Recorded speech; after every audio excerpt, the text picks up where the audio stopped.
ಮೊದಲನೆಯ ಪ್ರಶ್ನೆ, ಗೋಬಿ ಮಂಚೂರಿಯನ್ನು ಎಷ್ಟು ದಿನಗಳಿಗೊಮ್ಮೆ ತಿನ್ನಬೇಕು? ಎ 15 ದಿನ, ಬಿ 5 ದಿನಗಳು, ಸಿ 9 ದಿನಗಳು, ಡಿ 6 ದಿನಗಳು.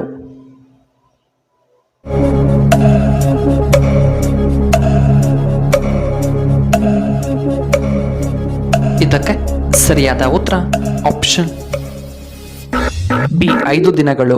ಎರಡನೆಯ ಪ್ರಶ್ನೆ, ಕುದುರೆಯ ಚಿತ್ರವನ್ನು ಯಾವ ದಿಕ್ಕಿನಲ್ಲಿ ನಾವು ಇಡಬೇಕು?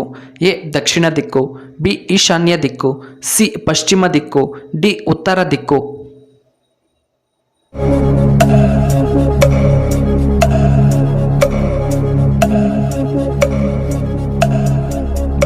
ಇದಕ್ಕೆ ಸರಿಯಾದ ಉತ್ತರ ಆಪ್ಷನ್ ಡಿ ಉತ್ತರ ದಿಕ್ಕು. ಮೂರನೆಯ ಪ್ರಶ್ನೆ, ವರ್ಷಕ್ಕೆ ಒಂದು ಬಾರಿ ಮಾತ್ರ ಮಿಲನ ಮಾಡುವಂತಹ ಏಕೈಕ ಜೀವಿ ಯಾವುದು? ಎ ಹಾವು, ಬಿ ನವಿಲು, ಸಿ ನರಿ, ಡಿ ಸಿಂಹ.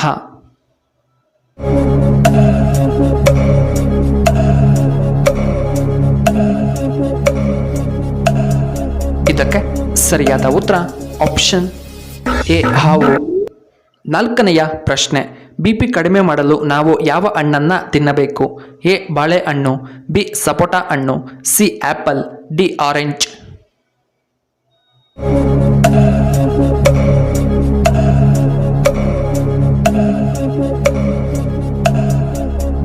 ಇದಕ್ಕೆ ಸರಿಯಾದ ಉತ್ತರ ಆಪ್ಷನ್ ಎ ಬಾಳೆಹಣ್ಣು. ಐದನೆಯ ಪ್ರಶ್ನೆ, ಡೆಂಗು ಜ್ವರ ಕಡಿಮೆ ಮಾಡಲು ಯಾವ ಹಣ್ಣನ್ನು ನಾವು ತಿನ್ನಬೇಕು? ಎ ಬಾಳೆಹಣ್ಣು, ಬಿ ಕಿವಿ ಹಣ್ಣು, ಸಿ ಮೋಸಂಬಿ ಹಣ್ಣು, ಡಿ ಆರೆಂಜ್.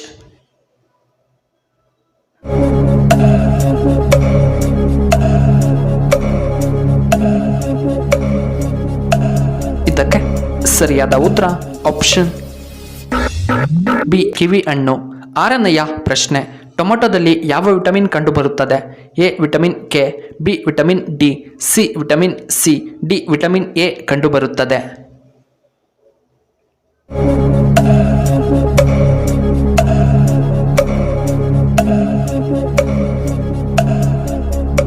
ಇದಕ್ಕೆ ಸರಿಯಾದ ಉತ್ತರ ಆಪ್ಷನ್ ಸಿ ವಿಟಮಿನ್ ಸಿ ಕಂಡುಬರುತ್ತದೆ. ಏಳನೆಯ ಪ್ರಶ್ನೆ, ಭಾರತದ ಅತಿ ಉಪ್ಪು ನೀರಿನ ಸರೋವರ ಯಾವುದು? A Pulicat, B Chilka, C Yamuna, D Ganga.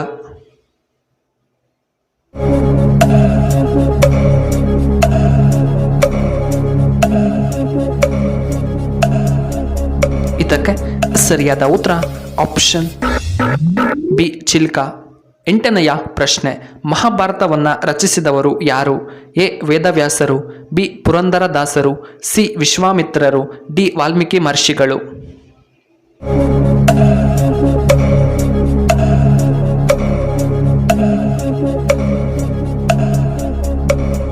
ಇದಕ್ಕೆ ಸರಿಯಾದ ಉತ್ತರ ಆಪ್ಷನ್ ಎ ವೇದವ್ಯಾಸರು. ಒಂಬತ್ತನೆಯ ಪ್ರಶ್ನೆ, ಮಹಾಭಾರತದಲ್ಲಿ ಕರ್ಣನ ಗುರು ಯಾರು? A Draupada, B Parashurama, C Vishwamitra, D Valmiki ಮಹರ್ಷಿಗಳು.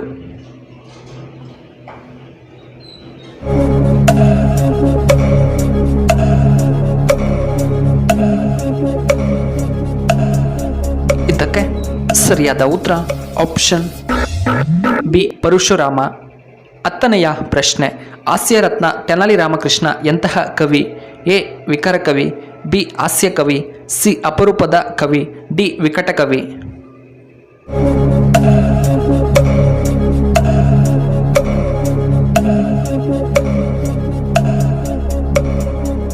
ಇದಕ್ಕೆ ಸರಿಯಾದ ಉತ್ತರ ಆಪ್ಷನ್ ಡಿ ವಿಕಟ ಕವಿ.